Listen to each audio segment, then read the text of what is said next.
Hello everyone, आप सब कैसे हैं? मैं उम्मीद करता हूं कि बहुत अच्छे होंगे और अपनी पढ़ाई को बहुत अच्छे से कर रहे होंगे। मैं Akash Kumar Bhadana ICT virtual classroom में आपका बहुत बहुत स्वागत करता हूं मेरे प्यारे बच्चों।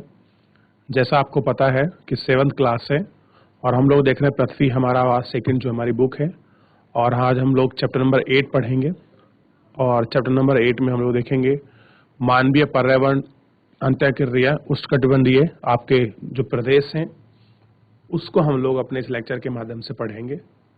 तो हम चैप्टर को भी पढ़ेंगे साथ में और साथ में मैं आपको एक बार दोबारा से कोशिश करूंगा कि मैं आप लोगों को नोट बोर्ड पर ग्लोब को एक बार दोबारा समझाऊं, क्योंकि बहुत बच्चों को दिक्कत हो रही थी कि सर ये कटिबंधीय क्षेत्र कहाँ होते हैं, इक्वेटर कहाँ है, कैसे वेजिटेशन पाई जाती है, इन सब चीज़ों के बारे में एक बार आपने जो लेक्चर दिया था उसका छोटा सा आप हमको बता दीजिए 5-10 मिनट का, ताकि जिससे हमारा पूरा अच्छे से क्लियर हो जाए और हम चीज़ों को समझ पाएं। तो वो सारी चीज़ें मैं आज इस लेक्चर में करूंगा। साथ में मैं ये भी उम्मीद करूंगा कि जो मेरे प्यारे बच्चे हैं, जैसा आपको पता है कि अब आपके एग्जाम होने हैं और एग्जाम में चीज़ें आपकी बहुत पास आएंगी और वैसे भी अंतिम चैप्टर है। तो अगर कोई चीज़ ऐसी है आपको कोई बुक में जो आपको लगता है मेरे को समझ नहीं आ रही है, चैप्टर है इसके क्वेश्चन आंसर करने हैं, कोई आपको एमसीक्यू करने हैं किसी प्रकार के, तो आप लोग बच्चों आपके पास ऑप्शंस खुले हैं, सारे माध्यम आपके पास खुले हैं, हर चैनल आपके पास है। आप लोग लाइव जुड़कर चैट के माध्यम से आप अपनी क्वेरी को, आप अपने प्रश्न को, आप अपने डाउट को हम तक भेज सकते हैं। क्लियर है बच्चों? अगर किसी का कोई भी प्रॉब्लम है तो आप हमको इस तरह से अपना प्रॉब्लम, अपनी समस्या या कोई सोल्यूशन आप चाहते हैं वो हम लोग आपका करेंगे, आप हमको अपना जवाब भेज सकते हैं।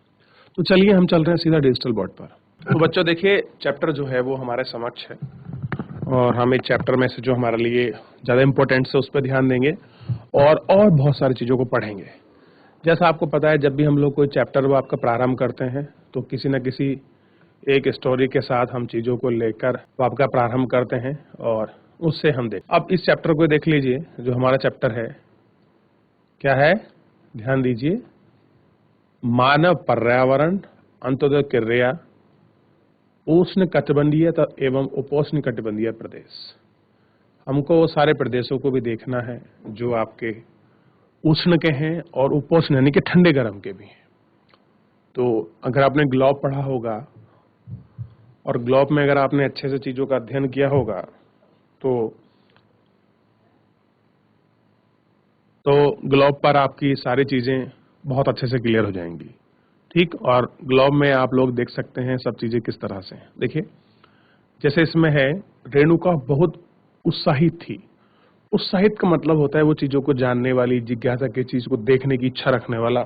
ठीक, उसके चाचा श्रीकांत लगभग 4 महीने के बाद आज घर में थे। कितने महीनों के बाद बच्चों? लगभग 4 महीने के बाद वो कहाँ थे? घर में थे। वह एक वन्यजीव फोटोग्राफर थे। कैसे थे? वाइल्ड लाइफ क्या थे वो? आपका फोटोग्राफर है।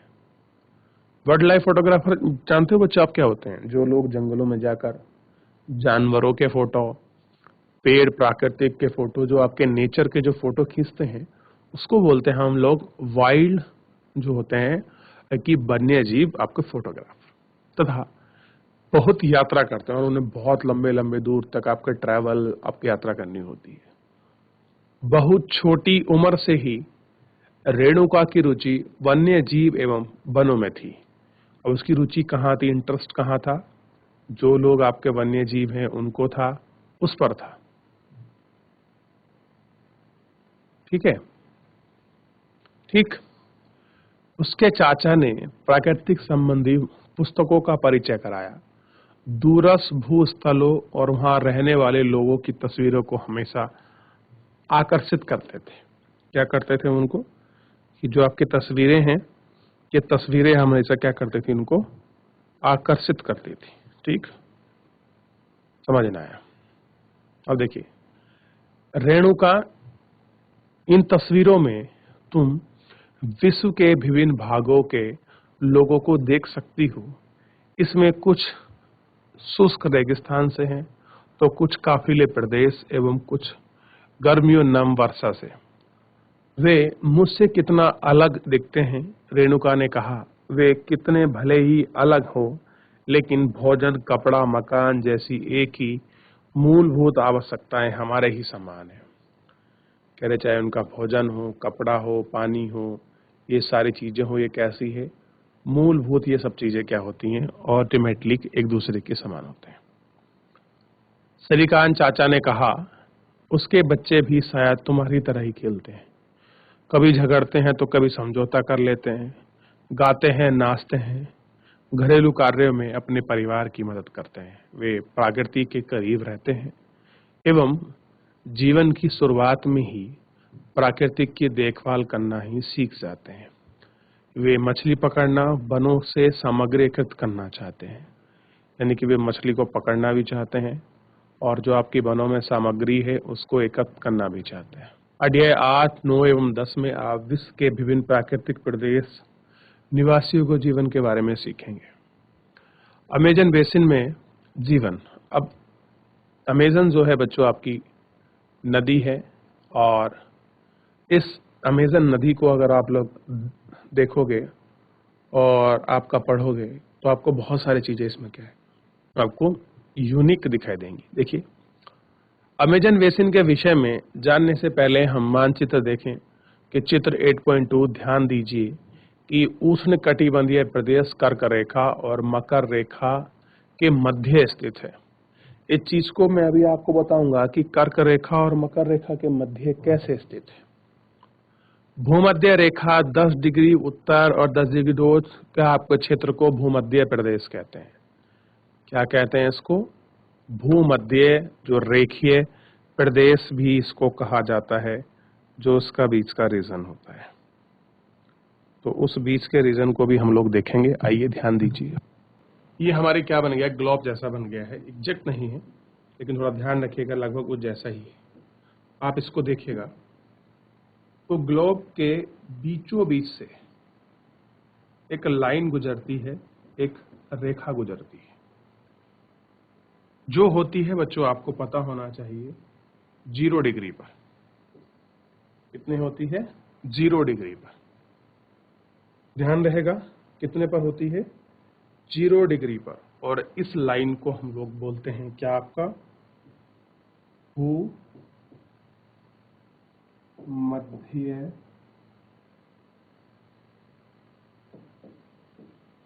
रेखा। क्या बोलते हैं? भूमध्य रेखा। ठीक। अब देखिए, भूमध्य रेखा है, ये थोड़ा सा मुझे लग रहा है ऊपर बन गई, बल्कि एग्जैक्ट ये बीचों बीच होती है। थोड़ा ध्यान देना है, एग्जैक्ट कहाँ होती है? बीचों बीच होती है। मैं इसको बीच में बना लेता हूं ताकि आपको क्लियर हो जाए।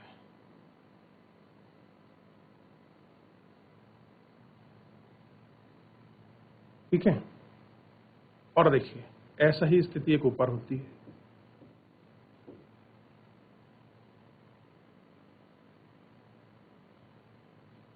ठीक। अब ये तो रेखा थी आपकी 0 डिग्री,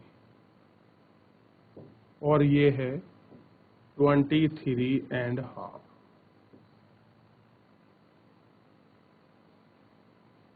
ये भी 23.5। अब देखिए, ये जो आपकी 0 डिग्री लाइन है, ये वाली जो लाइन है, इस लाइन की बात कर रहा हूं मैं, इस वाली रेखा की, ये पृथ्वी को 2 बराबर भागों में बांटती है। इतने में 2 बराबर। ये जो गोलार्ध है, ये वाला गोलार्ध कहां से? ये पूरा यहां तक, और इधर ये गोलार्ध। ठीक है, इन ध्यान देना इन दोनों गोलार्ध। तो ये गोलार्ध है आपका, ध्यान दीजिए, उत्तरी गोलार्ध।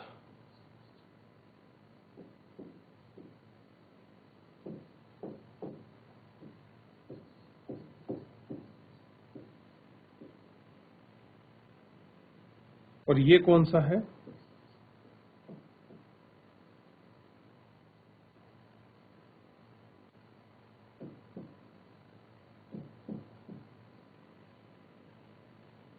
ये है दक्षिणी गोलार्ध। ध्यान रहेगा, ये उत्तरी गोलार्ध और ये कौन सा है आपका? दक्षिणी गोलार्ध। ठीक। अब देखिए, अगर आप इसको पढ़ेंगे तो वो क्या कह रहे हैं आप वापस इस लाइन पे जाइए, ये आपको लाइन दिखाई देगी और ये लाइन क्या बोल रही है आपको समझने की कोशिश करिए कि कर्क रेखा और मकर रेखा के बीच में, इसके बच्चों ध्यान देना है, कर्क रेखा और आपका कर्क रेखा और मकर रेखा के मध्य क्या स्थित है? उष्णकटिबंधीय प्रदेश। तो देखिए, ये जो आपका रीजन होता है बच्चों, रीजन का मतलब होता है क्षेत्र। कौन सा क्षेत्र? ये वाला, दूसरे पेन से देखा था।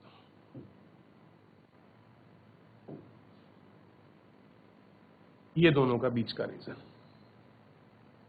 ये देख रहे हैं आप इस क्षेत्र को? ये क्षेत्र जो है बच्चों, ये क्षेत्र कहलाता है आपका उष्ण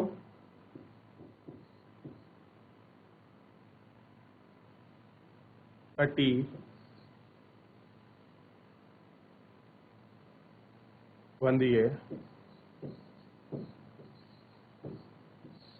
प्रदेश। उष्ण कटिबंधीय प्रदेश, ठीक है। कौन सा क्षेत्र है ये आपका? उष्ण कटिबंधीय प्रदेश है क्षेत्र, ये जो बीच का रीजन है। इतना समझ आया कि नहीं आया? आप सबसे पहले इसको एक अच्छे से आप लोग मैप बना लीजिए और उसमें इसको फिल करके देखिए कि कहां पर है ये पूरा क्षेत्र। देख लिया आप लोगों ने? ठीक है, चलिए आगे बढ़ते हैं। क्या करते हैं हम लोग, एक मैप और आपका ड्रॉ करते हैं। ये देखिए, अब यहां भी इस तरह की लाइन बनाते हैं। ये कौन सी हो गई आपकी? 0, ठीक। अब देखिए यहां इसमें इस तरह की लाइन होती है, 10, 20, 30, ऐसे करते करते आपका ये 90 तक जाती हैं दोनों दिशाओं में। और ये रेखाएं कौन सी हैं? मैं आपको बता चुका हूं, ये अक्षांश रेखाएं। कौन सी हैं? अक्षांश रेखाएं, ठीक। अब आपको एक चीज थोड़ा सा ध्यान रखना है बच्चों, जो इसमें बड़ा इंपॉर्टेंट है और रोल निभाता है। ये लाइन है 10 डिग्री की, कितना? 10, और ये भी 10, और ये कौन सी है? 0। तो 0 को तो आपको पता है, ये कौन सी है? भूमध्य, कौन सी है? भूमध्य रेखा,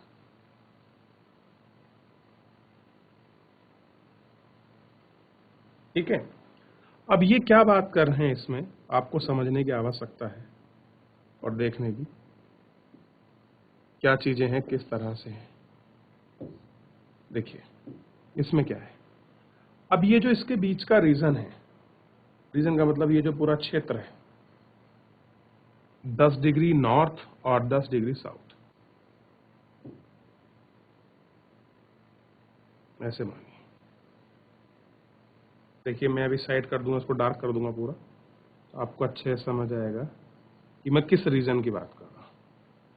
ये पृथ्वी पर दोनों गोलार्ध में मिलेगा। ये इतना क्षेत्र हो गया, याद रखेंगे इस क्षेत्र को।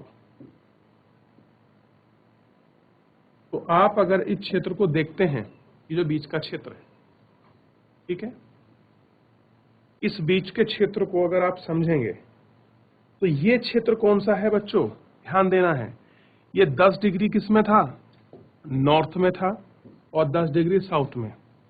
तो ये जो बीच का क्षेत्र हुआ, इस बीच के क्षेत्र को बोलते हैं भू मध्य रेखीय प्रदेश। कैसा है? भूमध्य रेखीय प्रदेश, यानी कि 10 डिग्री नॉर्थ और 10 डिग्री साउथ के बीच का जो रीजन है, उसको बोलते हैं हम लोग आपका, क्या बोलते हैं बच्चों? भूमध्य रेखीय प्रदेश।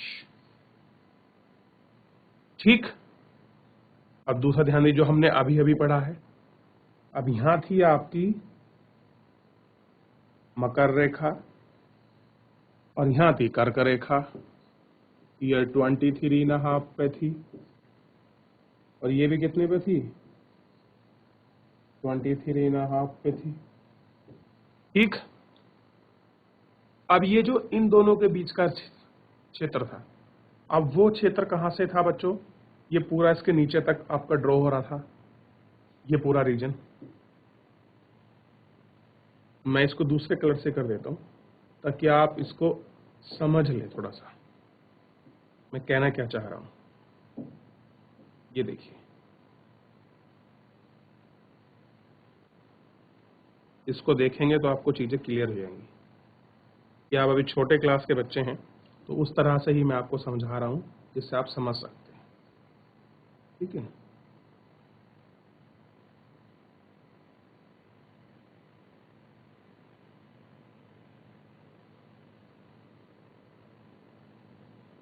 ये देखिए,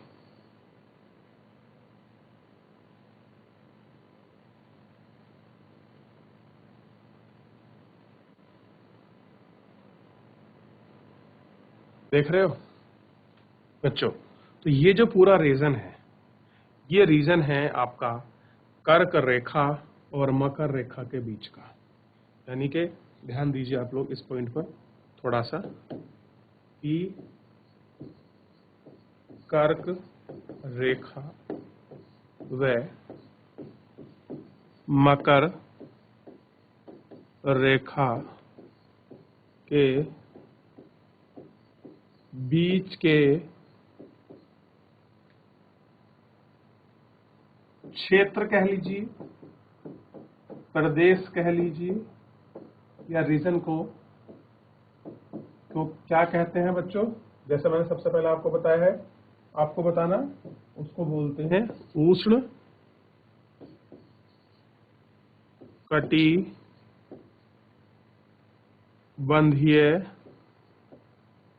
प्रदेश। क्या बोलते हैं? उष्ण कटिबंधीय प्रदेश। ध्यान रखना है, अगर प्रश्न बन जाए कि उष्ण कटिबंधीय प्रदेश कहां से कहां तक होता है, तो आप कह सकते हैं 23.5 नॉर्थ से आपका 23.5 साउथ के जो बीच का क्षेत्र है, का क्षेत्र कह लीजिए, हिस्सा कह लीजिए, इस पूरे भाग को कहते हैं। ध्यान रहेगा इतना? चलिए, तो ऐसे करके हम लोग चीजों को समझेंगे। तो चीजें हमें क्यों नहीं समझ आएंगी या हम क्यों उनका अच्छा सा नहीं पढ़ सकते, ऐसा कुछ नहीं है। इस वाले रीजन को बोलते हैं। ठीक है। बाकी जैसे जैसे आगे हम लोग पढ़ते चलेंगे, हम चीजों को बहुत अच्छे से आपका एक एक करके उनको सीखते चलेंगे। तो यहां तक तो हम लोगों ने सीख लिया, पढ़ लिया, कोई दिक्कत मुझे लगता है नहीं, और सारी चीजें जो हैं ऑलमोस्ट आपके नजर में साफ है। ठीक है। बाकी जैसे कुछ मिलेगा मैं आपको समझाता चलूंगा, बताता चलूंगा। अब जो आगे की चीजें हैं आप उनको समझने का प्रयास करिए थोड़ा सा। अब देखिए, ये बात हो रही थी अमेजन बेसिन नदी की। तो सबसे पहले हमें पता करना पड़ेगा कि जो आपके अमेजन नदी है वो है किस प्रदेश में। अब हमको ये भी देखना है कि भाई है किस प्रदेश का हिस्सा। उस प्रदेश के हिस्से को जानने की तो आपकी ज़रूरत है। तो सबसे पहले आपको अटलांटिक प्रदेश का आपको पता लग गया, भूमध्य रेखा का जो आपका रीजन है वो आपको पता लग गया। तो दो कॉन्सेप्ट तो आपके साफ हो गए बहुत अच्छे से। अब कह रहे हैं कि अमेजन बेसिन इसी प्रदेश से होकर बहती है, यानी कि 23.5 नॉर्थ 23.5 साउथ के बीच का जो नदी आपकी फ्लो कर रही है वो है अमेजन बेसिन। क्या ये भारत में फ्लो कर रही है? क्या ये भारत में बहती है बच्चों? क्या ये अफ्रीका में बह रही है या एशिया में बह रही है? आइए उसको देखते हैं। ध्यान देंगे कि हमें पश्चिम में पर्वतों से निकलकर पूर्व की ओर अंध महासागर में गिरती है। पश्चिम में कहां से निकलती है? आपके पर्वतों से, और गिरती कहां है? अंध महासागर तक। जिस स्थान पर नदी किसी अन्य राशि में मिलती है तो उस नदी का, उसे क्या बोलते हैं? अगर कोई नदी गिर रही है, पहुंच रही है, तो उसको बोलते हैं मुहाना। यानी कि जब कोई मान लीजिए यहाँ से कोई आपकी नदी निकली इस पहाड़ क्षेत्र रीजन से और वो यहाँ जाके आपकी लास्ट गिर जाए, यानी कि ये समुद्र है और इसमें आके मिल जाए, इससे बाहर ना निकले, तो इस वाले स्थान को बोलते हैं आपका मुहाना। क्या बोलते हैं इसको? मुहाना। तो इसको पता आप लोगों को होना चाहिए कि मुहाना कैसे बनता है और आपकी चीजें किस प्रकार की हैं। आप इनको देखेंगे तो आपको सारी चीजें समझ आएगी। अब देखिए, अमेजन नदी में बहुत सारी सहायक नदी मिलती है। आप कह रहे कि बहुत सारी इसकी सहायक नदी, इसको हम बोलते हैं आपका ट्रिब्यूटरी रिवर। ट्रिब्यूटरी रिवर हम इनको बोलते हैं और इनको देखते हैं, ठीक समझेंगे।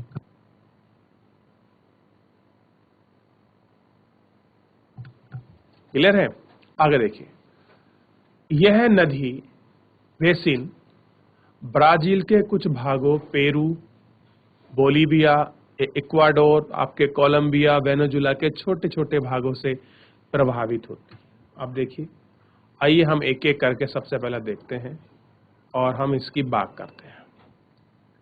मैप हमारे सामने है और एक एक करके हम इन सारी चीजों को देखेंगे। थोड़ा कलर चेंज करते हैं ताकि स्पष्ट बना रहे। अब देखिए, ये है अमेजन नदी, ठीक है, और ये इसका मुहाना बनेगा, ठीक है। ये देखिए अमेजन नदी, ये इसकी मस हेल्पिंग नदी है, ये सब्जियां टोंगयागिल नदी, निक्रो नदी, ठीक, ये और अन्य नदी, ये सब नदी क्या देखिए जाल सा बना हुआ है और ये सारी अंतिम रूप से यहाँ मिलती हैं और ये अपना आउटफ्लो बनाती है अंध महासागर की तरफ इधर। ये सारे देश, अब देखिए बोलीविया से भी गुजर रही है, पेरू भी है इसमें, इक्वाडोर भी आपके कंट्री है, आपके कोलंबिया है, ठीक है, और फ्रेंच गुयाना है, आपका सूरीनाम है। इन सबसे देखिए क्या वेनेजुला से है इसका कुछ हिस्सा, तो हमने क्या देखिए वेनेजुला के छोटे से भाग से प्रभावित होती है और कह रहे कि जो रीजन है ये वाला रीजन यहाँ से निकलती है। तो आपको सब देखते हुए चलना है। और ये बोलीविया, आखिर में आपको इसको पूरे मैप को देखेंगे तो आपको चीज समझ आएगी कि ये मैप जो है आपका दक्षिण अमेरिका जो महाद्वीप है उस महाद्वीप का ये आपका मानचित्र है। कहाँ का है बच्चों? दक्षिण अमेरिका महाद्वीप का ये मानचित्र है, ठीक।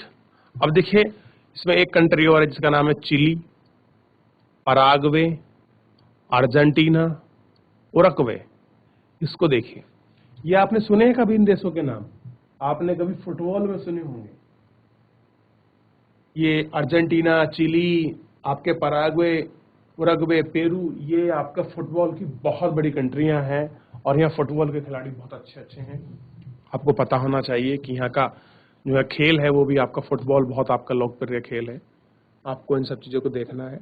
अब आपको सागर मिला, अब देखिए सागर कौन सा है? प्रशांत महासागर लिख रहा है, प्रशांत महासागर। अब देखिए, ये रही कर्क रेखा, कहां से गुजर रही है? 23.5 से गुजर रही है, ठीक है। और इसके ऊपर अभी ये कितना है? 0। ये कौन सी है? इक्वेटर लाइन है 0। अभी पढ़ाया हूं ना, पढ़ाया हूं आपको मैं। और यहां से निकलेगी लगभग 23.5, ये इस वाले क्षेत्र से, इसके ऊपर से। तो अगर प्रश्न बन जाए कि दक्षिण अमेरिका महाद्वीप से कौन कौन सी रेखाएं गुजरती हैं, तो आप कहेंगे दक्षिणी अमेरिका महाद्वीप से भूमध्य रेखा एवं मकर रेखा, इन दोनों रेखाओं का निर्धारण होता है। ये दोनों ऐसे निकलती हैं। और इस साइड में आपको पड़ेगा अटलांटिक ओशन और ये प्रशांत यानी कि पैसिफिक को तो आप लोग देख ही चुके हैं। अब एक शब्द आया था, शब्दावली थी हमारी सहायक नदियां। ट्रिब्यूटरी रिवर हम लोग आपका किसको बोलते हैं? कौन सी होती हैं सहायक नदियां? सहायक नदी वह छोटी नदी होती है जो मुख्य नदी से मिलती है। यानी कि किससे मिलती है? मुख्य नदी से। एग्जाम्पल देखिए, गंगा से जैसे सोन, यमुना, ठीक है, गोदावरी, ये गोदावरी बच्चों गोमती, और बहुत सारी ऐसी नदी हैं जो क्या होती हैं आपका गंगा से मिलती हैं। तो उन सारी नदियों को हम लोग क्या कहते हैं? सहायक नदी, यानी कि कोई ऐसी नदी जो किसी एक जगह उद्गम स्थान से निकलकर अगर वो किसी के बीच अगर किसी नदी में मिल जाती है तो उस नदी को हम क्या कहते हैं? सहायक नदी। अगर कोई नदी किसी में नहीं मिलती और अंतिम रूप से किसी खाड़ी या समुद्र में गिर जाती है तो उसको हम लोग क्या कहते हैं? गिरने से जो समय जहां में आपका मेल्टिंग पॉइंट होता है, जहां दोनों मिलती हैं, उसको बोलते हैं मुहाना। क्या पढ़ा है हमने? मुहाना। तो आपको इतना ध्यान रखना है कि मुहाना क्या होता है। ठीक है, तो इतना तो मुझे लगता है कि आप लोगों को समझ आ गया होगा लेक्चर में, चीज़ों को देखकर, चीज़ों को पढ़कर, चीज़ों को समझकर कि किस तरह से कहाँ इनका मुहाना बन रहा है, क्या चीज़ें हैं। ठीक, आइए। आप कहेंगे सर अभी तो हमने केवल इतना ही पढ़ा है।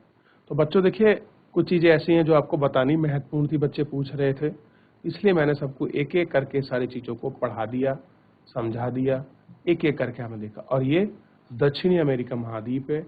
अगर हो सके तो आप लोग कोशिश करिए एटलस के माध्यम से दक्षिणी अमेरिका जो कॉन्टिनेंटल है, महाद्वीप है, आप उसके जो चित्र हैं आप उसको देख लीजिए, बाकी हम लोग आगे करते हैं। अब देखिए, ये क्या है आपका? जलवायु। जलवायु का मतलब क्लाइमेट, वहाँ की मौसम कैसा है, वहाँ की चीज़ें कैसी हैं।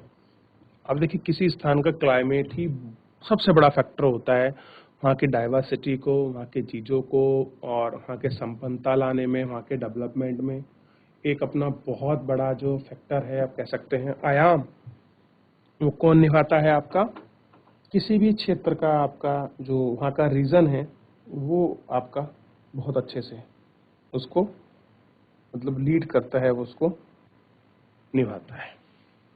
देखिए, जैसा कि आप जानते हैं कि अमेजन बेसिन भूमध्य रेखा के आसपास है। इसके है भूमध्य रेखा के आसपास है। अमेजन नदी आपको दिखाई देगी, देखिए, जीरो, ये रहा जीरो और ये रही अमेजन नदी। कुछ नीचे है, कुछ ऊपर है, कुछ बीच से निकल रही है, बिल्कुल है। और पूरे वर्ष यहाँ गर्म और नम जलवायु रहती है। कैसी रहती है? पूरे वर्ष गर्म और नरम जलवायु रहती है। यहाँ का मौसम दिन व रात दोनों के ही समय में समान रूप से आर्द्रता और गर्मी होती है तथा शरीर में चिपचिपाहट महसूस होती है। इस प्रदेश में लगभग प्रतिदिन वर्षा होती है। कह रहे जो क्षेत्र है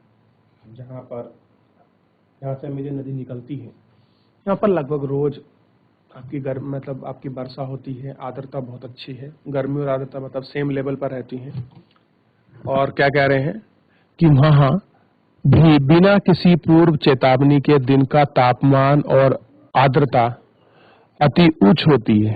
यानी यहाँ का जो आपका टेम्परेचर है और जो ह्यूमिडिटी है वो आपका क्या होती है? वो आपकी बहुत हाई होती है और ये अपने हाई रेट आपका बना रहता है। तो यानी कि कुल मिलाकर हमको मोटा मोटा ये समझ आया कि जो वहाँ की जलवायु है जितनी साधारण समझते नहीं है, कठिन है। यानी कि सबसे बड़ी बात है जलवायु गर्म है और नम मतलब शुष्क है।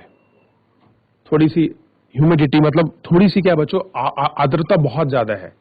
ह्यूमिडिटी जो होती है ना, उमस टाइप जिसको हम लोग बोलते हैं, वो उमस बहुत बहुत आपकी ज्यादा है। और उमस को हम लोग आपका देख सकते हैं।